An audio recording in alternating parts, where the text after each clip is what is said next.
થાય છે ત્યાં ઘટના હતી તમે શું જક્ષમક વાત કરી? આખી ઘટના બાબતે મેં એ વાત કરી કે અત્યાર સુધી હું હેરાન થતી હતી, આ લોકો મને જે હેરાન કરતા હતા, જે મને ત્રાસ આપીને મને ખોટું બોલવા મજબૂર કરતા હતા, પણ મારે એવું હતું કે જો હું ખોટું બોલું તો મારો જીવ જોખમમાં હતો અને આ લોકો મારી પાસે મારો ઉપયોગ કરીને મને ખોટું બોલાવવા માટે મને નિવેદન તૈયાર કરીને દેતા હતા. પોલીસ વાળાને બધા ભેગા મળીને, વકીલ ને બધા એના લોકોના ભેગા મળીને, આજે જયરા છે અને એ લોકો છે એના બધા ભેગા મળીને મારી વિરુદ્ધ મને આવું નિવેદન દેવા માંગતા હતા કે આજે 7 વ્યક્તિ છે, 6 વ્યક્તિ એના નામ તું દઈ દે એમ તો તને આમાંથી મુક્ત કરી દેશું, તારું નામ કેસમાંથી કાઢી નાખશું, આજીવન તું કે જીવીશ ત્યાં સુધીનો ખર્ચો કે અમારો, એવી મને લાલચો આપતા હતા અને મને આમાં ધમકાવતા હતા જો તું આમ નહીં દેતો કે તારા પરિવાર ઉપર એ ખતરો છે એમ.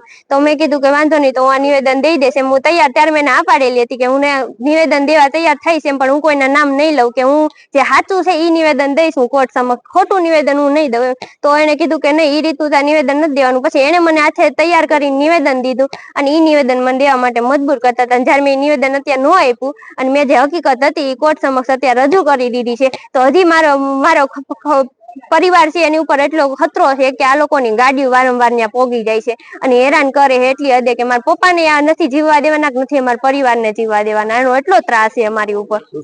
કોના દ્વારા